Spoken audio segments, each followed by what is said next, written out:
할렐루야.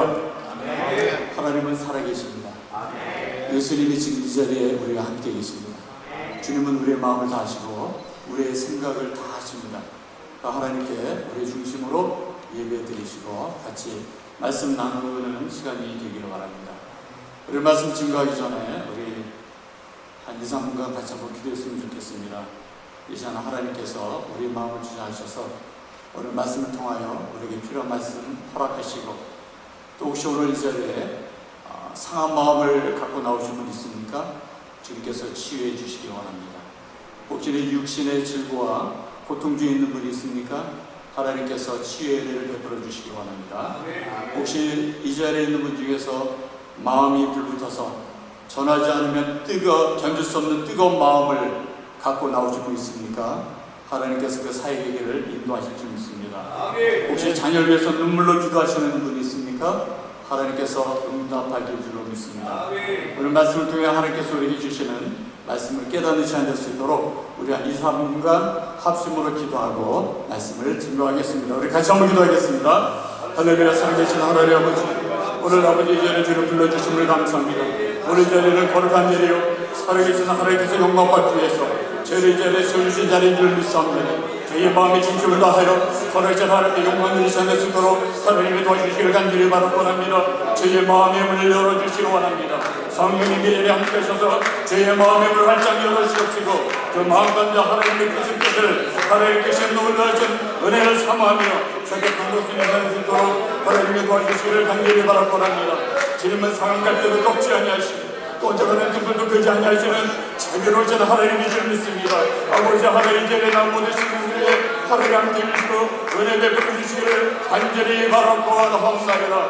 상하신 영혼과 전문의 은혜를 풀어주시고 너희를 위로해주시길 원하며 육신의 죽었고 눈물을 치유해주시길 원하며 자녀에서 눈물을 그당들에게 응답하는 시간 될 수 있도록 하나님이 역사해 주시기를 간절히 바라고 합니다. 우리 제자 홍수에서 주님의 수기다는 분들이 있습니까? 하나님 그 교가 행복해 계시길 원하며 그 교가 성장되는 너의 역사와 건축을 할 수 있도록 하나님의 도와주시기를 간절히 바라고 합니다. 우리 제자 주님의 사랑의 종들이 모였습니다.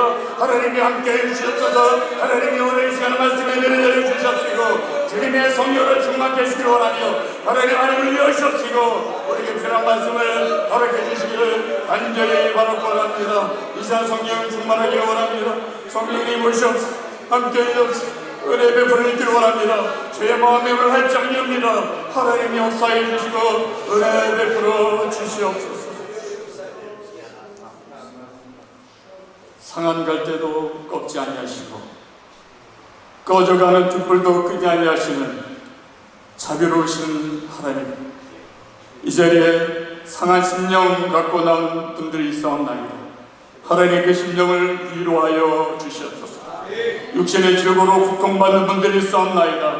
하나님 치유하여 주시기를 원합니다. 이 자리에 자녀를 위해 눈물 뿌려 기도한 분이 있사옵나이다. 하나님 응답하여 주시기를 원합니다. 이 자리에 섬기는 교류하여 기도하고 간구하며 교회를 회복시키고자 부르짖는 주님의 사랑 종들이 있사옵나이다. 하나님의 그 기도에 응답하여 주시기를 간절히 바라고 원합니다. 오락교는 하나님 오늘 주는 말씀을 은혜를 저에게 허락하여 주시옵시고 이 시간 하늘을 여시옵시고 주님의 말씀으로 역사하여 주셔서 저희가 은혜 받고 주님의 말씀을 깨닫는 수 있도록 도와주시고 주님 말씀 앞에 순종하는 제가 될 수 있도록 하나님 은혜 베풀어 주시기를 간절히 바라고 원하옵나이다. 주님께 맡겨 의탁하오며 살아계신 예수님의 이름으로 감사하며 간절히 기도드리옵나이다. 아멘. 역사적으로 큰 부흥운동이 있었습니다. 근데 그 부흥운동은요 항상 누군가의 회개로부터 시작이 되었습니다. 그래서 부흥운동 있기 전에 꼭 무슨 운동이 있었습니까? 회개운동이 있었던 것입니다. 그런데 이번에 뉴저지 교계 장로들이 모여서 회개운동인 대각성운동을 벌이는 것은 참 감동적인 뉴저지 교계 역사적인 사건인 줄로 믿습니다. 하나님께서 여러분의 그 정성과 그 마음과 그 중심을 받으시는 줄로 믿습니다. 1907년에 여러분 다 아시다시피 평양에 대부흥운동이 일어났습니다. 그런데 이 부흥운동은 장대현 교회에서 길선주 장로라는 한 사람의 회개로부터 시작되었습니다. 그가 부흥 상회 중에 고백합니다. 나는 아담과 같은 자입니다. 내 친구가 임종하면서 돈을 맡겼는데 그 돈의 일부를 사취했습니다. 나는 하나님의 일을 방해한 것입니다. 눈물로 자복하기 시작했습니다. 그 길선주 장로님이 눈물로 자복하자 그 자리에 있던 사람들에게서 회개가 터져나오기 시작했습니다. 많은 사람들이 나와서 나도 이런 잘못을 저질렀습니다. 나도 이런 죄를 지었습니다. 고백하면서 그 자리가 성령의 불바다, 회개의 눈물바다가 된 것입니다. 이 평양 부흥운동을 통해서 오늘의 이 한국교회 놀란 역사가 나타난 줄로 믿습니다. 오늘날의 이 한국교회가 되기까지의 그런 시발점이 된 줄로 믿습니다. 그런데 거기 보면은 한 사람의 회개가 평양 대부흥운동이라는 큰 운동을 일으켰고 그 부흥운동이 지금까지 쭉 이어져 내려오면서 한국교회 적어도 1000만 명 이상이 복음화가 되었고 지금 세계 22,000명의 선교사를 파송해서 세계를 복음으로 변화시키고 있는 것입니다. 저는 이 말씀을 왜 드리냐면 한 사람의 회개가 세계를 변화시킵니다. 한 사람의 회개가 세계를 변화시키는 줄 믿습니다. 오늘 이 자리에 있는 한 사람 한 사람의 회개가 여러분이 섬기시는 교회를 변화시키고 뉴저지를 변화시키고 세계를 변화시키는 놀라운 부흥운동의 출발점이 되기를 원합니다. 시작은 미약하지만 나중은 창대한 줄로 믿습니다. 어떤 분은 이렇게 얘기하면은 아니야, 그럴 리가 없어. 그 한 사람이 나일 리가 없어. 나는 나이가 너무 많아. 또 어떤 분은 아니야, 나일 리가 없어. 나는 여성의 몸이야. 그럴지도 모릅니다. 그러나 하나님은 우리의 나이에 상관없이 우리를 쓰시는 것입니다. 나이 얘기하면 여러분 항상 예를 들잖아요. 모세는 몇 세 때 쓰셨다고요? 80세 때 쓰셨습니다. 요새는 평균 수명이 올라가서 90대도 쓰실 수가 있습니다. 또 여성도 사사로 부르셨죠. 드보라야 일어나. 그러시고 하나님께서 드보라를 사사로 쓰셨던 것입니다. 하나님은 전능하십니다. 나는 아니야. 어쩌면 그 사람이 바로 하나님께서 쓰시고자 하시는 바로 그분인 줄 모릅니다. 나는 절대로 그럴 리가 없어. 바로 그분이 하나님께서 예배해놓은 하나님 일꾼인 줄로 모르겠습니다. 왜냐하면 하나님은 전능하시기 때문입니다. 하나님은 공중에 지구를 매달아놨어요. 그래서 여러분 잘 생각해 보십시오. 지구가 허공에 떠 있는 거예요. 공중에 매달아 놓으셨어요. 하나님의 능력으로, 하나님의 권능으로 공중에 매달아 놓으셨습니다.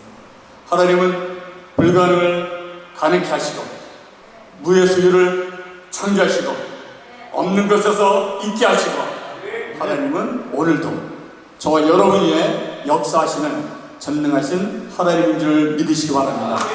내게 능력 주시는 자 안에서 내가 모든 것을 할 수 있느니라. 주님의 말씀입니다. 저는 오늘 여러분께 욥기에 있는 말씀을 통해서 오빌의 비밀이라는 제목으로 말씀 전하기를 원합니다. 고대 그리스 신화에 마이더스 왕이 있었습니다. 여러분 다 아시는 얘기입니다. 마이더스 왕은 재산에 대한 욕심이 굉장히 많은 사람이었어요. 그래서 재산이 많아지면 많아질수록 더 부자가 되고 싶어 했다고 합니다. 그래서 어느 날 마이더스 왕이 술의 신인 디오니소스에게 자기 손에 닿는 것들은 뭐든지 황금으로 변하게 해달라고 간청을 했는데 이 신이 마치 그때 술에 취해 있었어요. 그래서 자기도 모르게 예스를 해버린 거예요.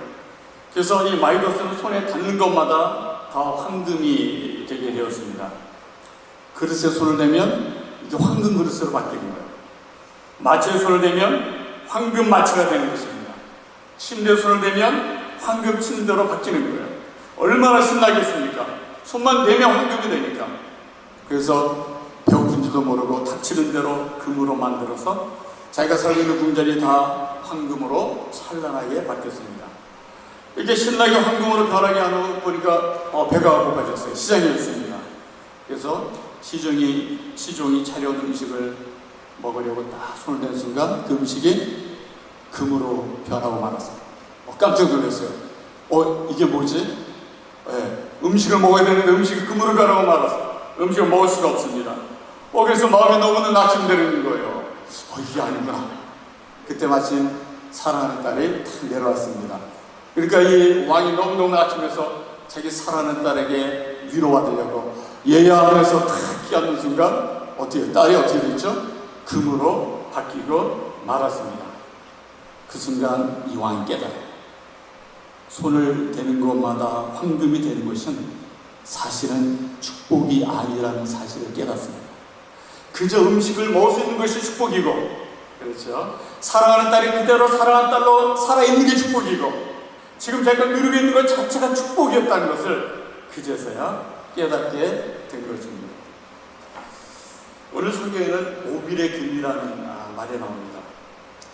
여러분 잘 아시다시피 오빌이라는 곳은 금의 산지인데, 금 중에서도 보통 금이 아니죠. 무슨 금이에요? 정금.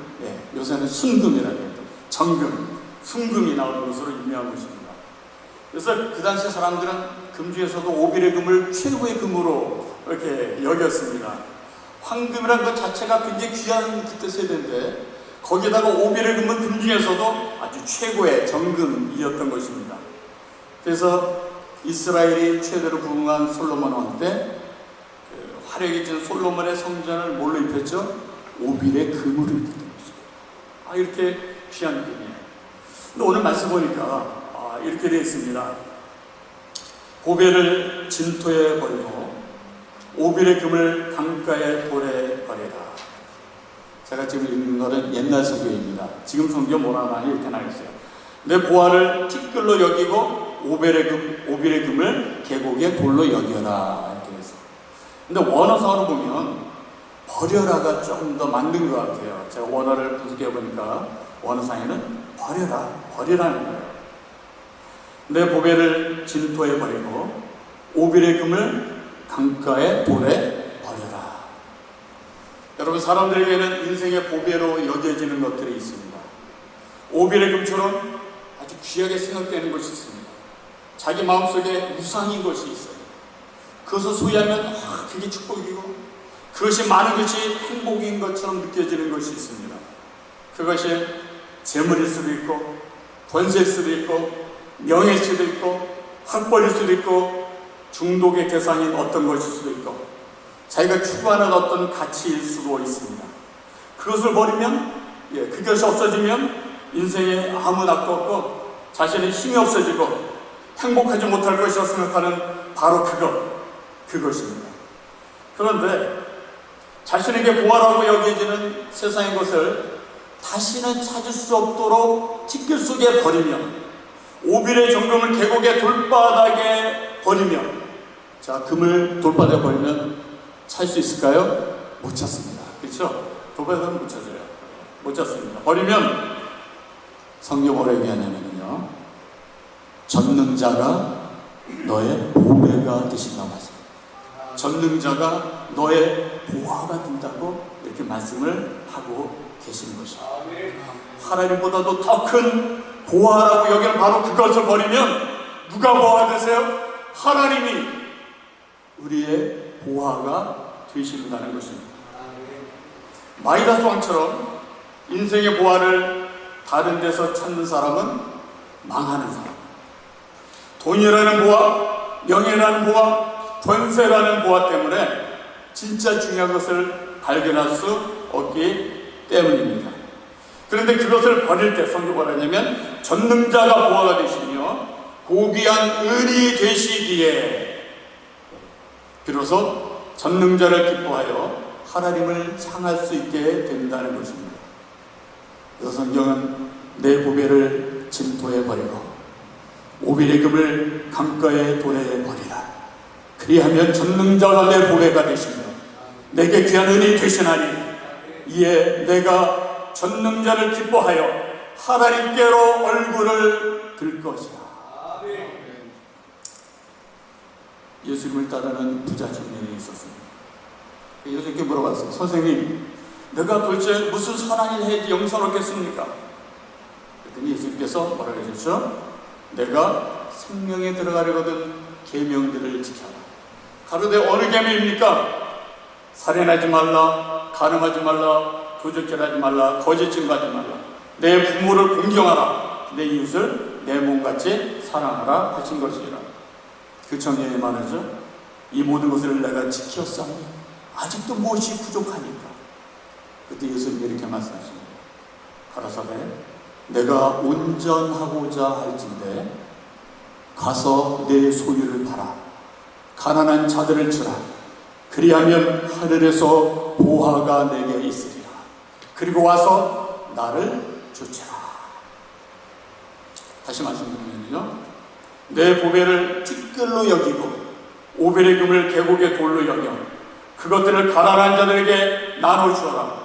그러면 전능자가 너의 보화가 되고 하늘의 보화가 내게 있을 것이고 그 후에 너는 나를 따르라. 주님은 그 청년에게 너 가진 자면 그냥 그대로 두고 나를 따르라. 그래도 영생을 얻을 수 있어. 이렇게 말씀하지 않으셨어요. 버리고 따르라. 버리고 따르라. 왜 그러셨을까요? 주님은 아셨어요. 그 청년은 재물이 우상이 되었기 때문에 재물을 갖고는 절대로 예수님을 따를 수 없다는 것을 주님은 이미 알고 계셨기 때문입니다. 거기에 대한 결과가 나와요. 마태복음 19장 22절에 그 청년이 재물이 많으므로 이 말씀을 듣고 근심하여 가니라. 이미 주님은 그걸 아셨던 거예요. 이미 주님은 그걸 파악하셨던 것입니다. 보배를 티끌로 여기지 못하면, 오벨의 금을 계곡에 돌려 여기지 못하면 주님을 진심으로 따를 수 없다는 것입니다. 왜냐하면 세상이 보화가 되고 욕심이 보배가 되고 욕망이 오벨의 금이 되기 때문입니다. 이 청년의 오벨의 금이 바로 재물이었던 것입니다. 그래서 이 청년은 그 오벨의 금 보화를 절대로 포기할 수가 없었습니다. 그래서 그는 주님께서 주시려고 했던 영원한 생명보다도 재물에 취하고 만족했던 것입니다. 여러분 잘 아시는 이탈리아의 아시시의 프란시스라는 사람이 있었습니다. 프란시스는 한때 건달이었어요. 그리고 한때는 용감한 기사가 되어서 명예와 영광을 얻을 꿈을 꾸었습니다. 그런데 그가 주님을 만나자 자기의 세상적인 모든 꿈을 다 버리고 주님을 따르게 됩니다. 주님을 위해서 자신의 오벨의 금을 다 버리고 가난하고 청결한 삶을 살았을 때 예수님이 그의 보화가 되어주셨어요. 그리고 프란시스가 간절히 기도한 기도 제목이 하나 있었는데 하나님이 그 기도를 들어주셨습니다. 그 기도는 뭐였냐면 십자가에서 받으신 고난의 흔적인 오상, 양손과 양발과 옆구리에 그 예수님께서 당하신 그 상처, 흔적을 자신의 몸에도 있게 해주세요 라고 기도했어요. 근데 그것이 자기 몸에 나타났습니다. 세상의 모든 것을 티끌로 여기고 자신이 꿈꿨던 것을 계곡에 돌로 여기니까 하나님이 그에게 보화가 되어주셨고 그가 기도했을 때 예수님의 흔적을 그에게 나타내 주셨던 것입니다. 한국에 어떤 남자가 하나 있었어요. 믿음이 없는 사람이었어요. 이 사람이 결혼 후 22년간 아내는 믿음이 있었습니다. 22년간 믿음이 있었던 아내는 원래 바람을 피우다가 그 22년 후에 드러났어요. 참 어떻게 22년이나 남편은 믿음이 있었기 때문에 하나님을 의지하고 있었는데 22년 후에 드러나게 되었어요. 아내가 얼마나 배신감을 갖겠어요. 22년간이나 자기 남편이 자기도 몰래 바람을 피우고 있다는 것이 22년 후에 드러났습니다. 그래서 아내가 너무 상심이 되니까 남편을 심하게 구박했겠죠.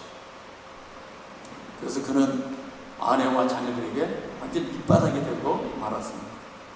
같이 그 바람 피웠던 여자는 그 상황이 되자 떠나가고 말았습니다.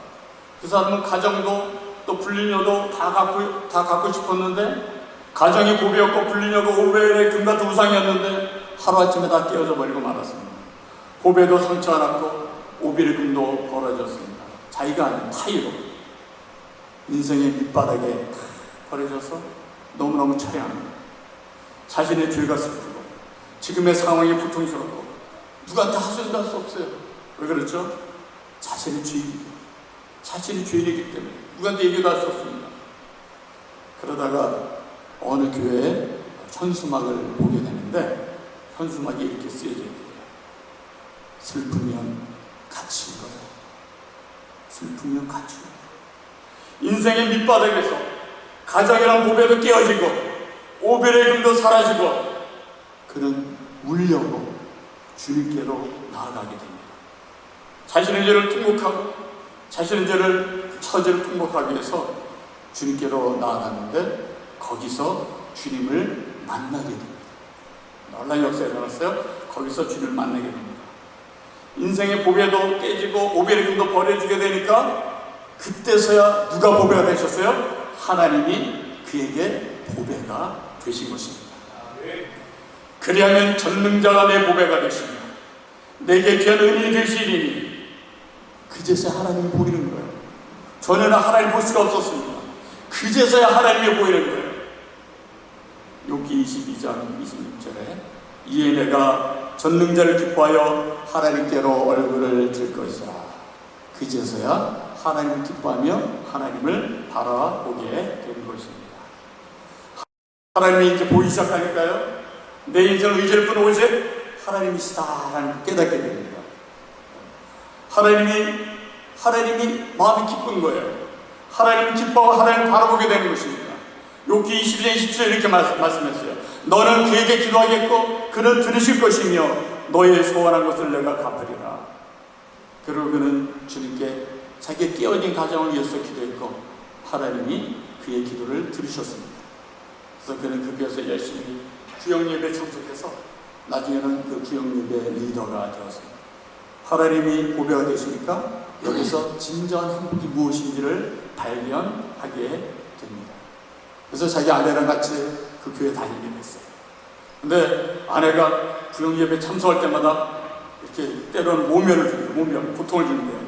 당신 같은 사람이 어떻게 구역의 리더가 될 수 있어? 네? 그럴 수 있죠. 네, 될 수 있어. 그렇지만 하나님께서는 이 사람의 죄를 용서하시고 이 사람이 그 구역에서 많은 사람들을 도와주는 역할을 하게 된 것입니다. 자신의 보배를 버리고 오벨의 금을 버리니까 하나님이 보배가 되셔서 인생의 진짜 소중한 것이 무엇인지 발견하게 되고 마음의 중심으로 기도할 수 있게 되었습니다.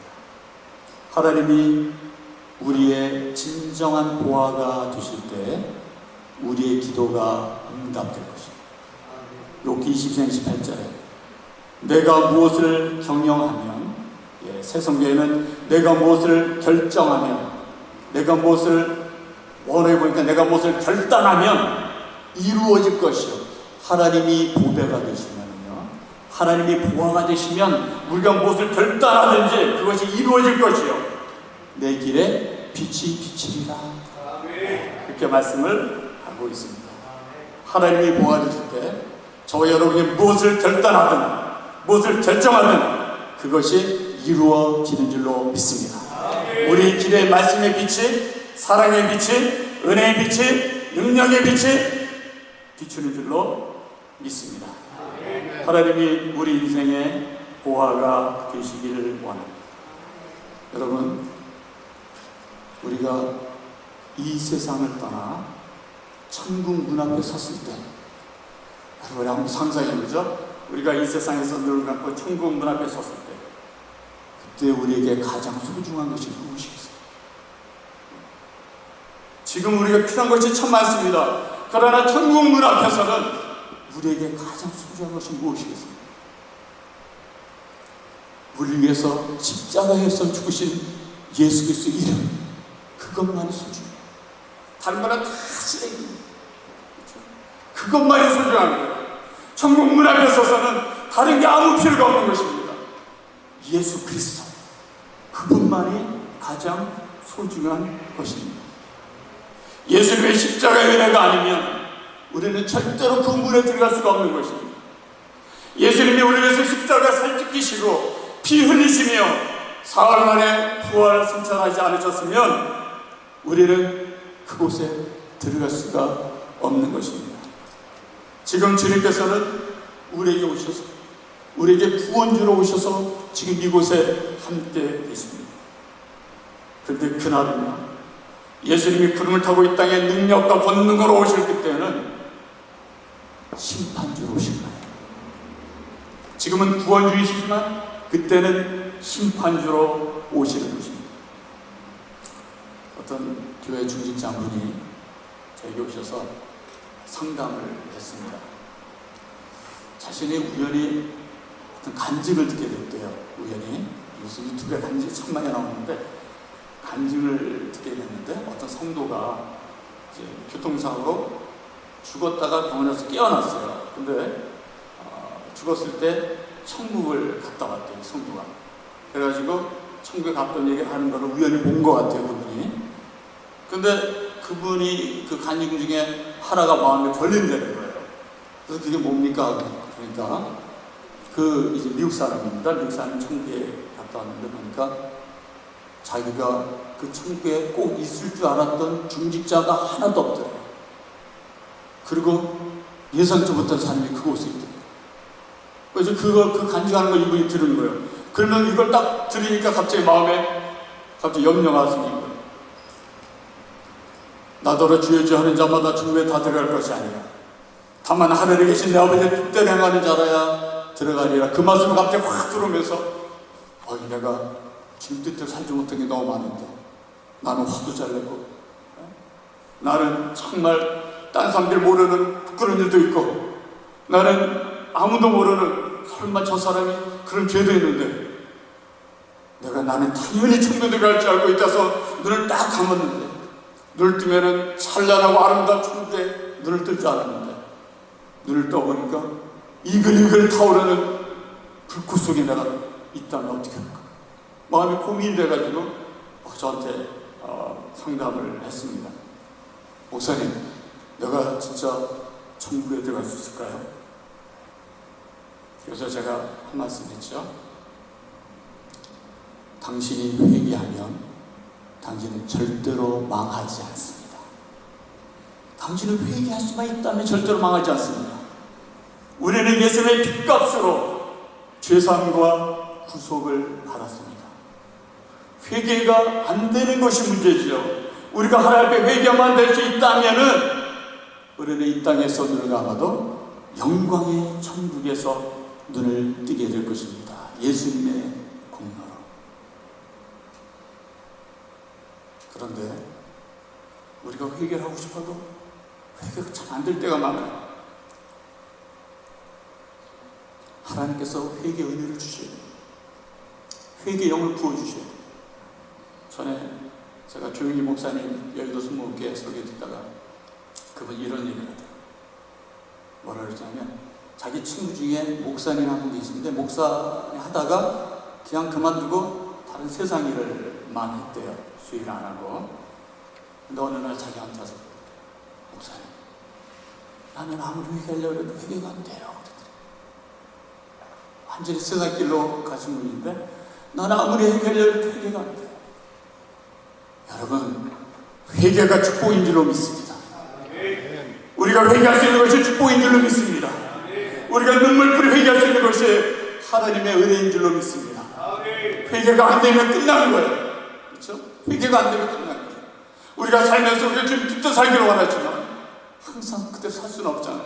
살다 보면 넘어지기도 하고 쓰러지기도 하고 자빠지기도 하고 그러는데 그때 회개할 수 있습니다. 회개 열매를 맺어냈으면 우리는 성공한 인생이 되는 것입니다. 그러나 회개가 아무리 회개가 안 되면 우리는 끝난 인생이 되는 것입니다. 예수님께서 골고다 언덕에 올라가실 때 여인들이 울었습니다. 예수님이 불쌍해서 울었어요. 그때 예수님이 뭐라 그랬죠?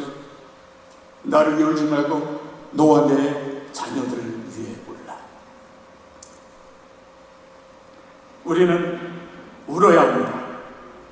우리가 여러분이 섬기시는 교회를 위해서 울고, 미국을 위해서 울고, 우리 조국을 위해서 울고, 세계 선교지를 위해서 눈물로 기도하시는 저와 여러분이 되시기를 바랍니다. 혹시 아직도 우리 마음 가운데 버리지 못하는 우상과 우리 마음에 오벨금이 있습니까? 나를 나타내려고 하는 마음이 있습니까? 아니면 어떤 재물이 있습니까? 아니면 다른 무엇이 있습니까?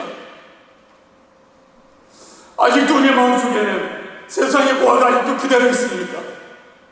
주님께서 그것을 버리라고 말씀하십니다. 하나님이 우리의 보화가 되길 원하신다고 말씀하시는 것입니다. 오늘은 대각성 기도회입니다. 오늘 여기 나오신 분 참 대단한 분이시고, 이 더위의 무더위 속에서도 주님 바라보고 주님 의지하고 주님을 사랑해서 그래도 주님께 기도하려고 이렇게 나오셨습니다. 하나님이 여러분 축복하실 줄로 믿습니다.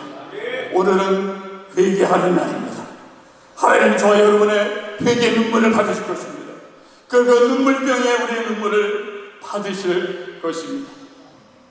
너는 그에게 기도하겠고 그는 들으실 것이며 너의 서원한 것을 내가 갚으리라. 내가 무엇을 결정하면 이루어질 것이요 내 길이 비치리라. 우리 찬양을 같이 한번 했으면 좋겠습니다. 310주 내 주 예수 주신 은혜,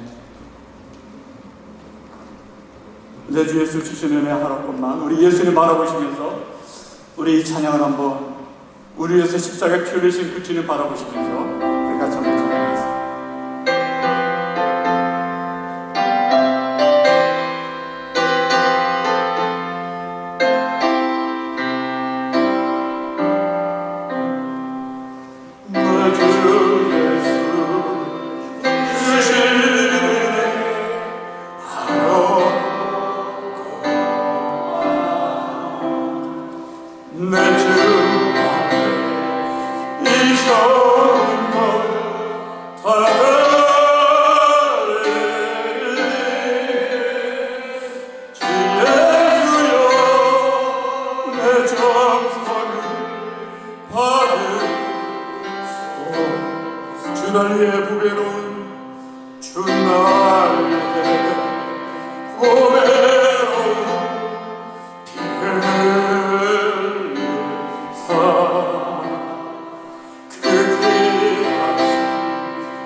예수께 비친 것이 하나뿐만 주 예수 비친 것이 하나뿐만 나 주의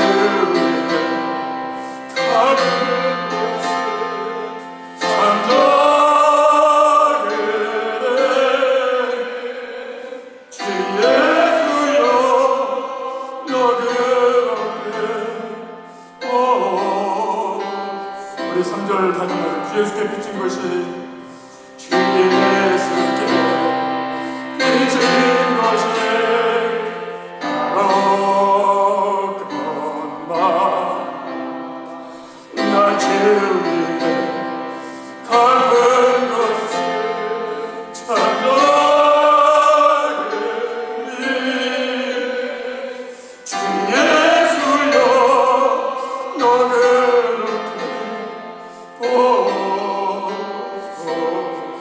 날 위하여 십자가를 피 흘리사 날 위하여 십자가를 피 흘리사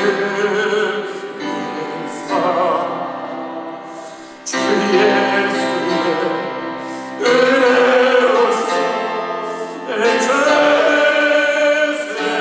걷 내 모든 것 주 예수여 주 날 위해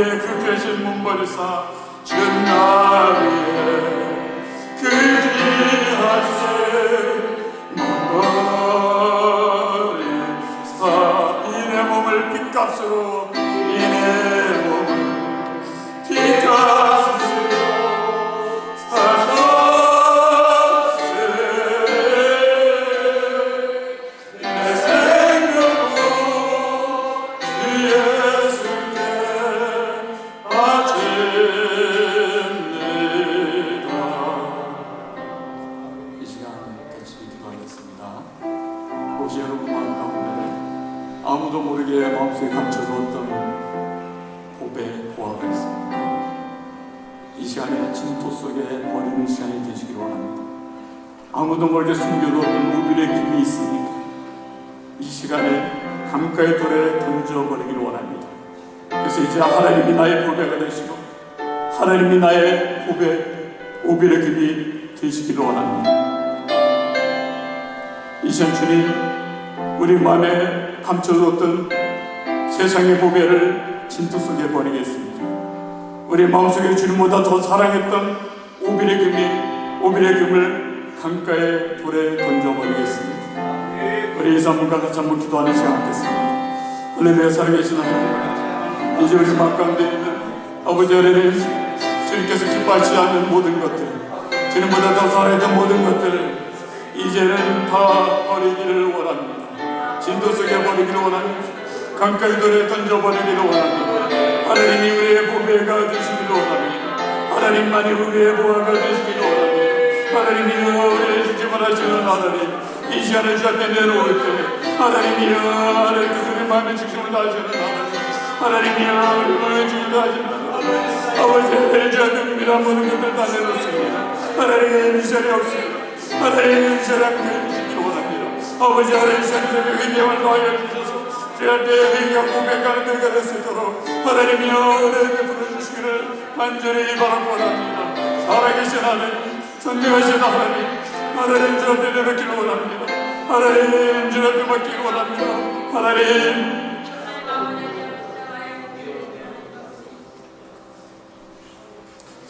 자비로우신 아버지 하나님, 주님께서 기뻐하시지 않는 주님보다 더 사랑하는 그것을 이 시간에 진토 속에 버리고 강가의 돌에 던져버리기를 원합니다. 자비로우신 아버지 하나님, 이제 하나님만이 우리의 보화가 되시니 하나님이 우리의 보배가 되시기를 원합니다. 하나님 아버지, 우리의 중심을 하신 하나님, 하나님 저희의 중심을 받아주시고 그에게 열매를 맺게 해주시고 이제 주님과 동행하며 주님과 함께하는 저희의 남은 여생 될 수 있도록 하나님의 축복해 주시기를 간절히 바라고 원합니다. 저희가 험하고 어려운 세상에 살고 있습니다. 그러나 저희의 중심으로 주님 바라보옵나니 하나님, 저희의 삶을 통하여 홀로 영광 받아 주시옵소서. 살아계신 예수님의 이름으로 간절히 기도드리옵나이다. 아멘.